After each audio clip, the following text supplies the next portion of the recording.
नमस्कार दोस्तों, आप सभी का जीवन कोचिंग सेंटर कानपुर के यूट्यूब चैनल पर स्वागत करता हूं। जैसा कि दोस्तों आप सभी का पेट का एग्ज़ाम लगा हुआ है। इस पेट के एग्जामिनेशन में हम देखते हैं कि एक पुरस्कारों की जो श्रृंखला है उससे क्वेश्चन एग्जाम में मिलता है। तो आज हम इसी शुरुआत करते हैं नोबेल पुरस्कार। देखिए, नोबेल पुरस्कार एक हमारा ऐसा टॉपिक होता है जिसमें आपका बेसिक है, प्लस भारत से सम्मानित नोबेल पुरस्कार है, प्लस 2021 की हमारी लिस्ट है। जैसे 2022 की लिस्ट आएगी उस पर भी हम लोग चर्चा करेंगे। तो पहले बेसिक देखते हैं कि नोबेल की शुरुआत कैसे हुई, क्या कारण है और क्या उद्देश्य है उनसे बनने वाले कॉन्सेप्ट। तो चलिए देखिए, पहला क्या आता है हमारा नोबेल पुरस्कार।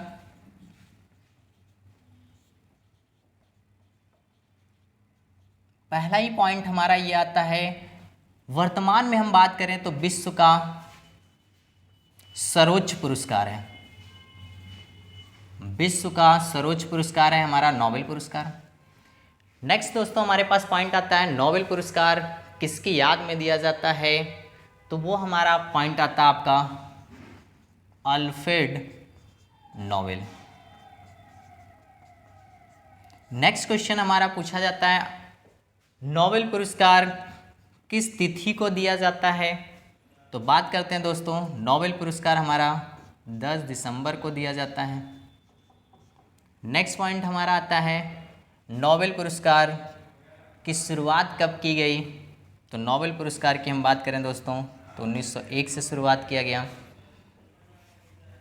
ध्यान दीजिएगा फिर से वो सारे बिंदुओं। विश्व के सर्वोच्च पुरस्कार के बारे में हम बात करें तो आपका आ जाता है नोबेल पुरस्कार किसकी याद में दिया जाता है या किसकी पुण्यतिथि पर दिया जाता, अल्फ्रेड नोबेल की।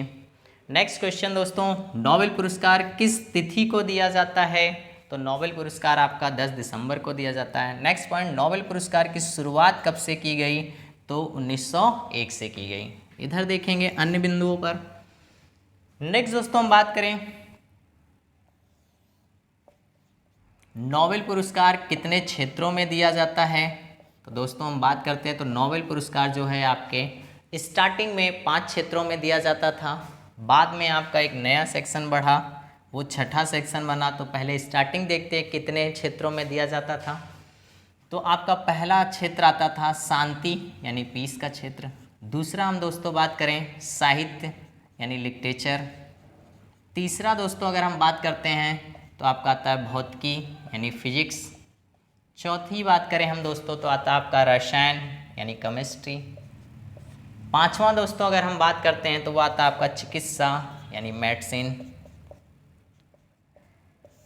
नेक्स्ट दोस्तों वो छठा सेक्शन हमारा इंपॉर्टेंट बनता है, क्वेश्चन बार बार पूछा जाता है कि छठा सेक्शन कौन सा है, या आपका इकोनॉमी के क्षेत्र में कब नोबेल पुरस्कार की शुरुआत की गई। तो दोस्तों वो छठा सेक्शन ही आपका है अर्थशास्त्र यानी इकोनॉमी।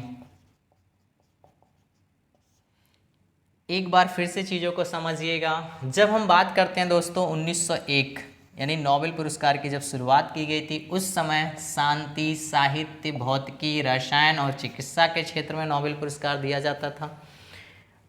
आपका छठा सेक्शन बना हमारा अर्थशास्त्र यानी इकोनॉमी 1969। इसको याद रखिएगा, इंपॉर्टेंट पॉइंट बनता है।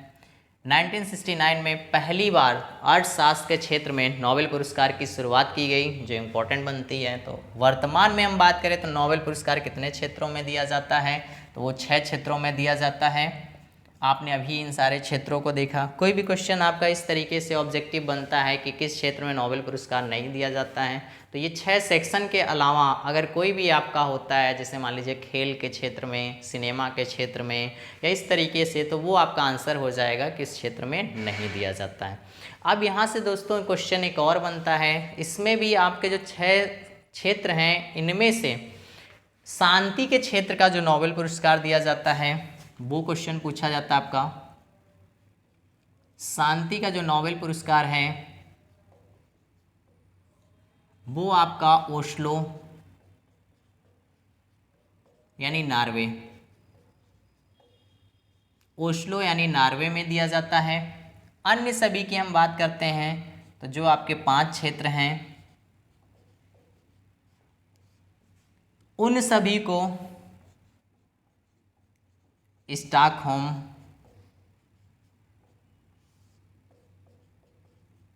स्वीडन, स्टॉकहोम स्वीडन में दिया जाता है। इसके बाद दोस्तों हम बात करते हैं, एक पॉइंट समझिएगा, सबसे अधिक उम्र में नोबेल पुरस्कार या फिर आपका सबसे कम उम्र में नोबेल पुरस्कार, इसकी जानकारी को देखते हैं। सबसे अधिक उम्र में अगर बात करते हैं तो अमेरिकी व्यक्ति हैं हमारे पास जॉन गुड इनफ, जिन्हें 2019 का नोबेल पुरस्कार दिया गया था, जो सबसे अधिक उम्र में 97 साल की उम्र में इन्हें नोबेल पुरस्कार दिया गया था। नेक्स्ट दोस्तों हम बात करते हैं सबसे कम उम्र में, ये आपके हो गए अधिक उम्र में, और ये कम की बात अगर हम करते हैं तो कम में आपके मलाला यूसुफजई हैं, मलाला यूसुफजई। बात करें किस देश से रिलेशन है इनका, तो पाकिस्तान की हैं। कब दोस्तों दिया गया था, तो 2014 में दिया गया था। उस समय हम बात करें तो कितने साल की उम्र में, तो 17 साल की उम्र में दिया गया था। किस सेक्शन का दिया गया था, तो इन्हें शांति के क्षेत्र का दिया गया था। नेक्स्ट दोस्तों अगर हम बात करते हैं, क्वेश्चन और भी बनता है आपका कि नोबेल पुरस्कार कौन सी सरकार देती है, यानी जो ये सारे सेक्शन है हमारे वो कौन सी सरकार देती है, तो बात करते हैं दोस्तों स्वीडन सरकार। स्वीडन सरकार देती है। अब स्वीडन सरकार के बारे में हम बात करते हैं दोस्तों, तो इसका भी संबंध किससे है, अल्फ्रेड नोबेल से है। बेसिक के बारे में हम बात करें अल्फ्रेड नोबेल के बारे में, तो अल्फ्रेड नोबेल का जन्म जो हुआ था 21 अक्टूबर 1883। अल्फ्रेड नोबेल का जन्म दोस्तों 21 अक्टूबर 1833 को हुआ था। कहाँ पर हुआ था, तो स्वीडन में हुआ था। और क्यों अल्फ्रेड नोबेल के नाम पर ही नोबेल पुरस्कार की शुरुआत की गई, इसके पीछे भी एक भूमिका रही है, उसको समझिएगा। अल्फ्रेड नोबेल हमारे एक क्या थे, केमिस्टोलॉजिस्ट यानी रसायन शास्त्री थे, इसके साथ साथ में इंजीनियर भी थे। इन्होंने क्या किया था, 1867 में डायनामाइट हमारा क्या है, एक विस्फोटक।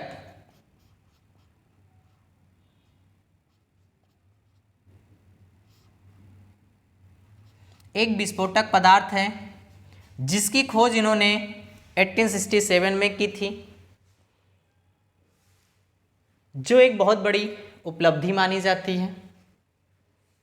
और 10 दिसंबर 1896 को अल्फ्रेड नोबेल का निधन हुआ, यानी जिस डेट को अल्फ्रेड नोबेल का निधन हुआ था उसी डेट पर स्वीडन सरकार ने क्या किया, नोबेल पुरस्कार देने की घोषणा की और एक फाउंडेशन बना दिया गया जिसे नोबेल फाउंडेशन के नाम से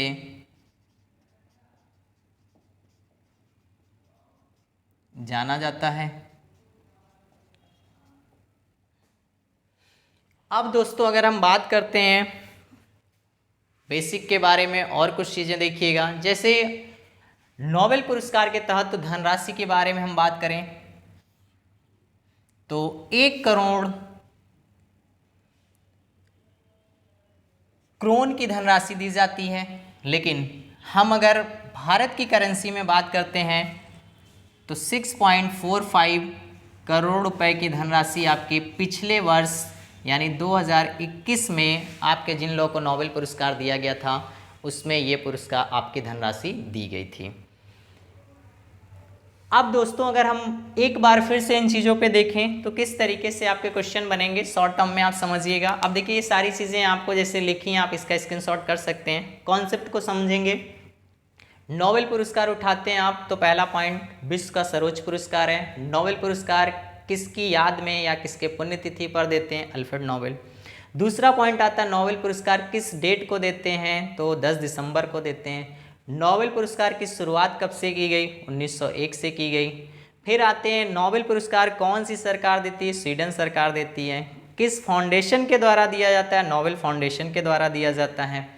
नेक्स्ट बात करते हैं दोस्तों, नोबेल पुरस्कार कितने क्षेत्रों में शुरू किया गया था? तो 5 क्षेत्रों में। वो क्षेत्र हैं आपके पीस है, लिटरेचर है, फिजिक्स है, केमिस्ट्री है, मेडिसिन है।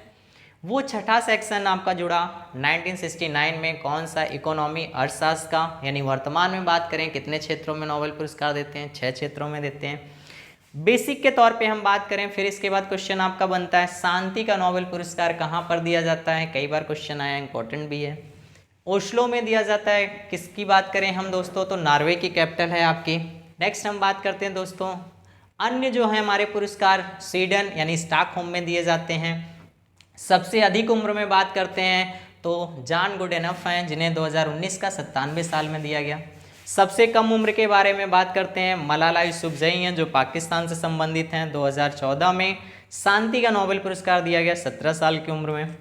इसके बाद दोस्तों हम बात करते हैं, थोड़ा सा जानकारी यहाँ पे करते हैं अल्फ्रेड नोबेल के बारे में। तो अल्फ्रेड नोबेल के बारे में हम बात करें तो इनका जन्म 21 अक्टूबर 1833 1833 स्वीडन में हुआ था। इसीलिए स्वीडन के निवासी होने के नाते स्वीडन सरकार ही इन पुरस्कारों का वितरण करती है। यहाँ से भी क्वेश्चन बनता है किस कारण इतना फेमस हुए, इन्होंने कैसा इन्वेंशन, क्या खोज किया? तो यहाँ से भी क्वेश्चन बनता है। इन्होंने 1867 में डायनामाइट जो एक विस्फोटक पदार्थ है इसकी खोज की थी, जो बहुत बड़ी उपलब्धि स्वीडन सरकार के लिए बनी।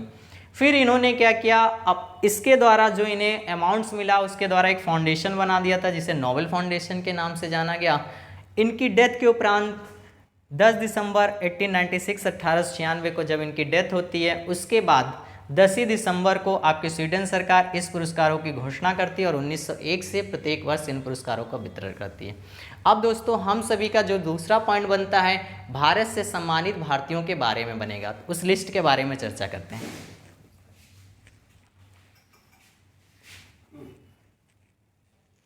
चलिए दोस्तों, जैसा कि मैंने आपको बताया अभी कि हम लोग अब देखेंगे नोबेल से सम्मानित भारतीय, क्योंकि जितने भी एग्ज़ाम हमारे यहाँ पे बनेंगे, चाहे यूपीएससी के हों, चाहे आपका पेट का हो, चाहे अदर एग्ज़ाम्स हों, यहाँ पे हम लोग भारत से संबंधित है तो ज़्यादा प्रश्न आपके भारत से भी पूछे जाने की संभावना होगी। तो अब तक हम देखते हैं कि कितने भारतीय ऐसे हमारे हुए जिन्हें नोबेल पुरस्कार दिया गया और उनमें क्या क्या महत्वपूर्ण बिंदु हैं और किस किस पॉइंट से क्वेश्चन बनता है। तो जैसा कि हम बात करें नोबेल से सम्मानित भारतीयों के लिस्ट के बारे में, तो पहला नाम हमारा आता है रविन्द्रनाथ टैगोर जी का। क्वेश्चन पूछता है नोबेल से सम्मानित पहले भारतीय कौन है? तो रविन्द्रनाथ टैगोर हैं। इनसे संबंधित हर एक पॉइंट से आपका क्वेश्चन पेपर में बनेगा। तो समझिएगा ये जो शॉर्ट पैटर्न पे हमने आपको चीज़ें लिखी हैं, इसी शॉर्ट पैटर्न पे आपका सारा कंप्लीट हो जाएगा प्रोसेस। कैसे? देखिए, रविन्द्रनाथ टैगोर सन दिया है 1913 में। किस साहित्य के लिए? गीतांजलि। और किस वर्ग का? तो साहित्य हो जाएगा। पहला क्वेश्चन जैसे आपका बनता है पहले भारतीय जिन्हें नोबेल पुरस्कार से सम्मानित किया गया, रविन्द्रनाथ टैगोर। दूसरा क्वेश्चन रविन्द्रनाथ टैगोर को कब नोबेल पुरस्कार दिया गया? तो आपका 1913 यानी 1913 में रविन्द्रनाथ टैगोर की किस रचना के लिए नोबेल पुरस्कार दिया गया? तो ऑप्शन हो जाएगा आपका गीतांजलि के लिए।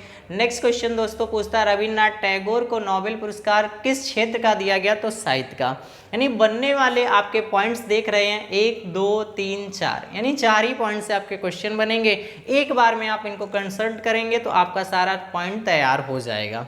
नेक्स्ट दोस्तों बात करते हैं, दूसरे व्यक्ति हमारे आते हैं सीवी रमन। 1913 में रमन इफेक्ट यानी हम कह सकते हैं प्रकाश के संश्लेषण, ध्यान दीजिएगा दोस्तों, हम बात करते हैं दूसरे व्यक्ति आपके सीवी रमन हैं। 1930 में रमन इफेक्ट यानी प्रकाश के संश्लेषण के लिए भौतिकी का नोबेल पुरस्कार दिया गया।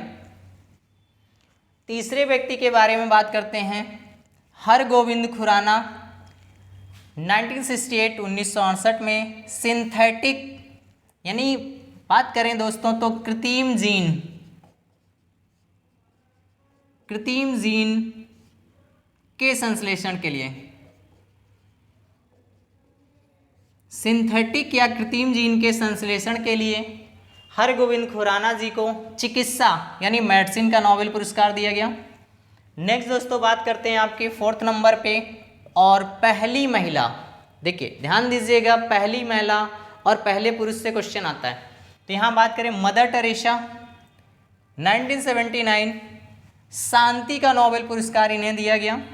अब दोस्तों देखिएगा यहाँ पे सेक्शन इसलिए नहीं लिखा गया क्योंकि किसी भी व्यक्ति के द्वारा जो सामाजिक कार्य किया गया, किसी की सहायता की गई, किसी के विकास में कोई परिवर्तन किया गया, या किसी चीज़ के लिए कोई ऐसा कार्य किया गया जिसको हम माप तौल नहीं सकते, तो उसका कोई वर्ग नहीं होता है। तो यहाँ से केवल 3 ही पॉइंट बनेंगे आपके। पहली भारतीय महिला जिन्हें नोबेल पुरस्कार दिया गया मदर टेरेसा। मदर टेरेसा को किस वर्ग का नोबेल पुरस्कार दिया गया? शांति का। कब दिया गया? तो 1979 में। नेक्स्ट बात करते हैं दोस्तों, 5th नंबर पे हमारे आते हैं सुब्रमण्यम चंद्रशेखर, 1983 में व्हाइट डॉर्फ यानी श्वेत बौने के नक्षत्रों के बारे में थ्योरी देने के लिए भौतिकी के नोबेल पुरस्कार से सम्मानित किया गया। इन्होंने क्या किया? तारों समूह का वह वर्ग उठाया जो देखने में क्या थे, बहुत ही आपके वाइट थे और छोटे थे, श्वेत बौने, और उन नक्षत्रों के बारे में इन्होंने थ्योरी दी, जो एक बहुत बड़ी उपलब्धि आपके भौतिक के क्षेत्र में मानी गई। तो चंद्रशेखर सुब्रमण्यम से बनने वाले जो ऑब्जेक्टिव हैं यहीं से बनते हैं। चंद्रशेखर सुब्रमण्यम को किस वर्ग का नोबेल पुरस्कार दिया गया? तो भौतिकी का नोबेल पुरस्कार दिया गया। किस लिए? व्हाइट डॉर्फ की थ्योरी देने के लिए। कब दिया गया? 1983 में दिया गया। नेक्स्ट दोस्तों बात करते हैं अमर्त्य सेन, 1998 में अर्थशास्त्र का नोबेल पुरस्कार दिया गया था इन्हें। अब दोस्तों ध्यान दीजिएगा, अर्थशास्त्र में भी किस लिए दिया गया था? तो ये कल्याणकारी अर्थशास्त्र के लिए। क्वेश्चन यहां से पूछा था, अमर्त्य सेन को अर्थशास्त्र के किस वर्ग का नोबेल पुरस्कार दिया गया था? तो कल्याणकारी अर्थशास्त्र के लिए नोबेल पुरस्कार दिया गया था। नेक्स्ट दोस्तों बात करते हैं वीएस नैपॉल को 2001 में इनके साहित्य हंसिए पे टंगे लोग, साहित्य है, रचना है, तो किसमें चली जाएगी? साहित्य यानी लिटरेचर में चली जाएगी। वीएस नैपॉल के बारे में दोस्तों बात करते हैं तो इनका पूरा नाम था विद्याधर सूरज प्रसाद नैपॉल। ऑब्जेक्टिव में आपके जब भी क्वेश्चन यहां से बनते हैं बीएस नैपॉल, तो आप बीएस नैपॉल से याद रखें। 2001 में हंसिए पे टंगे किस वर्ग का? साहित्य के लिए। नेक्स्ट दोस्तों बात करते हैं वेंकटरमन रामकृष्णन, इन्हें 2009 में, ध्यान दीजिएगा दोस्तों, 2009 में रसायन शास्त्र का नोबेल पुरस्कार संयुक्त रूप से अमेरिका के टॉमस स्टेटस, ध्यान दीजिएगा दोस्तों, अमेरिका के टॉमस स्टेटस और इजराइल की अडा योनत को संयुक्त रूप से रसायन शास्त्र का नोबेल पुरस्कार दिया गया था। जब भी क्वेश्चन आपका यहाँ से बनेगा तो नाम को ध्यान रखेंगे और किस सन में दिया गया था। इसलिए दिया गया था, इन्होंने कोशिका के अंदर जो आपके संरचनाएं होती हैं उससे संबंधित इन लोगों ने अपनी थ्योरी दी थी या जानकारी दी थी, जिसके लिए इन्हें नोबेल पुरस्कार दिया गया था। तो यहाँ पे वर्ग कभी नहीं पूछता है, केवल इतना पूछता है वेंकटरमन रामकृष्णन को कब नोबेल पुरस्कार दिया गया था या किस वर्ग का दिया गया था। तो 2009 में दिया गया था और रसायन शास्त्र का नोबेल पुरस्कार दिया गया था। अब दोस्तों हम बात करते हैं, यहीं पे एक पॉइंट और आपका आ गया। क्वेश्चन आपसे ये पूछा जाए कि नोबेल पुरस्कार अधिकतम एक क्षेत्र में कितने व्यक्तियों को दिया जा सकता है, तो वो आपका 3 आंसर होगा। यहाँ पे जैसे आपका नाम दिया हुआ देखिए, राम वेंकट रमन रामकृष्णन टॉमस स्टेटस, यानी 3 लोग हैं। तो अधिकतम एक क्षेत्र में नोबेल पुरस्कार कितने व्यक्तियों को दिया जा सकता है, तो 3 व्यक्तियों को। और एक पॉइंट और यहाँ पे नोट करिएगा, अब क्या है, नोबेल पुरस्कार केवल उन्हीं व्यक्तियों को देते हैं जो लोग जीवित होते हैं। यानी 1974 से एक संशोधन कर दिया गया नोबेल पुरस्कार में कि मरणोपरांत नोबेल पुरस्कार आपका 1974 से नहीं दिया जाएगा, जबकि इसके पहले मरणोपरांत भी दिया जाता था। नेक्स्ट बात करते हैं तो कैलाश सत्यार्थी जी के बारे में। 2014 में शांति का नोबेल पुरस्कार, जैसा कि मैंने आपसे कहा कि शांति के नोबेल पुरस्कार के बारे में बात करें दोस्तों, तो यहाँ पे वर्ग नहीं होता है। कैलाश सत्यार्थी भी हमारे एक ऐसे शख्स हैं जो क्या कर रहे हैं, एमपी के विदिशा नामक प्लेस पर बचपन बचाओ आंदोलन यानी एक एनजीओ चलाते हैं, जिसमें बच्चों को पढ़ने की सुविधाएं, उनको अन्य सुविधाएं उपलब्ध कराते हैं, जो एक सामाजिक कार्य के रूप में जाना जाता है। इसीलिए देखिएगा, जहाँ पे शांति की बात करते हैं, मदर टेरेसा, शांति के वर्ग में केवल आप क्या करेंगे, क्षेत्र को याद रखेंगे, सन याद रखेंगे, नाम। यही सेम कैलाश सत्यार्थी 2014 में आपका क्या हो जाएगा, शांति का वर्ग, और इनका सोशल वर्कर के रूप में काम करते हैं लोग, तो वो वर्ग आपका शांति के क्षेत्र में जाता है। 2014 में संयुक्त रूप से मलाला यूसुफजई, जिनके बारे में अभी हमने चर्चा किया, सबसे कम उम्र की बनी पाकिस्तान की, उनको और कैलाश सत्यार्थी जी को दिया गया था। नेक्स्ट दोस्तों हम बात करते हैं अभिजीत बनर्जी, जिन्हें 2019 में अर्थशास्त्र का नोबेल पुरस्कार दिया गया था। अर्थशास्त्र में इन्होंने किसके बारे में बताया था, वैशेषिक गरीबी उन्मूलन के प्रायोगिक कार्य के लिए संयुक्त रूप से इन्हें माइकल क्रेमर और एस्थर डेफ्लो को संयुक्त रूप से दिया गया था। तो दोस्तों ये हमारी एक लिस्ट थी जो नोबेल से सम्मानित भारतीयों की थी, जिसमें आपके सारे ही बिंदु हैं जिन पर आपके ऑब्जेक्टिव क्वेश्चन बन जाएंगे। तो आप इसका स्क्रीनशॉट कर लीजिए, और फिर इसके बाद हम लोग देखेंगे 2021 नोबेल पुरस्कार की लिस्ट, जो हमारी करंट इवेंट्स को कवर करेगा।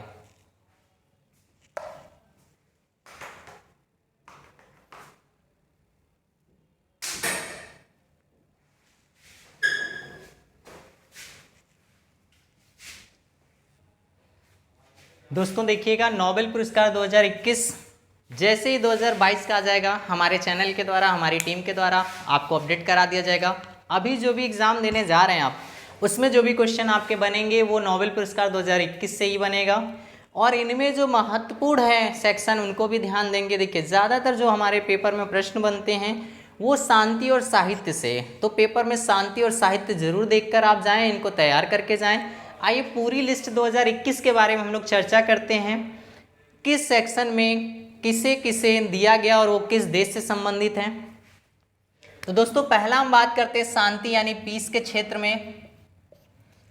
नोबेल पुरस्कार 2021 में आपके 2 नाम हैं, मारिया रेसा फिलीपींस और दिमित्री आंद्रे मुराटो रूस। याद करने का तरीका निकाल लीजिएगा दोस्तों, शांति और रेसा से रेस बना लीजिए और दिमित्री से 2 मित्र बना लीजिए। इस तरीके से कुछ ना कुछ आप शॉर्ट ट्रिक बना सकते हैं। देखिए, दूसरे के द्वारा बनाया गया शॉर्ट ट्रिक आप भूल जाएंगे, लेकिन अगर आप किसी सब्जेक्ट को पढ़ते हैं, तैयार करते हैं, उनमें जो कॉन्सेप्ट आप अपना खुद का बनाते हैं, वो कॉन्सेप्ट लाइफ टाइम आपको याद रहेगा। और जब तक सिलेक्शन के लिए आप प्रयास कर रहे हैं, तब तक इन कॉन्सेप्ट को बनाइए। सिलेक्शन हो जाने के बाद आप पे डिपेंड करता है कि आपको क्या करना आगे। तो दोस्तों, जैसे आप शांति के क्षेत्र के नोबेल पुरस्कार वेरी इंपॉर्टेंट के तौर पे तैयार करेंगे, मारिया रेसा फिलीपींस, दिमित्री आंद्रे मुराटो रूस। साहित्य की बात करते हैं, अब्दुल रज्जाक गुरना तंजानिया के, ये भी इंपॉर्टेंट है आपका। 2 सेक्शन तो आपको भली भांति याद होना चाहिए, बाकी को आप पढ़ते हैं तो वहाँ पे आपके देखिए क्वेश्चन में तरीका कैसे बनेगा आपका। यहाँ पे आपके 3 नाम हैं, यहाँ पे आपके 3 नाम हैं, यहाँ पे 2 नाम है, यहाँ पे 2 नाम है। तो जब भी क्वेश्चन आपको उठाएगा अर्थशास्त्र का नोबेल पुरस्कार 2021, तो 3 नाम आपका ABCD ऑप्शन पे बनाएगा, चौथा ऑप्शन उपयुक्त सभी बना देगा। 2 ऑप्शनों में क्या करता है आपका AB दोनों बना देता है। तो इस तरीके से आप इनको पढ़ लेते तो आंसर आपका सही हो जाता है। बात करें अर्थशास्त्र के क्षेत्र में, डेबिट कार्ड दूसरा नाम है, जोशुआ डी एंग्रिस्ट और तीसरा नाम गुइडो डब्ल्यू एम्बेंस। ये तीनों ही व्यक्ति अमेरिका के हैं, इसीलिए मैंने आपको एक साथ में ही बना के लिख दिया है। David card, Joshua D Angrist, Guido W Ambience. Next बात करते हैं दोस्तों भौतिकी के क्षेत्र में यानी फिजिक्स में। Syukuro Manabe Japan, Klaus Hasselmann Germany, Giorgio Parisi Italy. Next रसायन में बात करते हैं दोस्तों Benjamin List Germany, David W C MacMillan Britain. चिकित्सा की बात करते हैं मेडिसिन की, डेविड जूलियस अमेरिका, आर्दे। नेक्स्ट चिकित्सा में है आर्देम पटापाउटियन लेबनान। ध्यान दीजिएगा फिर से एक बार सारे नाम। भौतिकी में Syukuro Manabe Japan, Klaus Hasselmann Germany, Giorgio Parisi Italy. रसायन में Benjamin List Germany, David W C MacMillan Britain. चिकित्सा में बात करें David Julius America, Ardem Patapoutian Lebanon.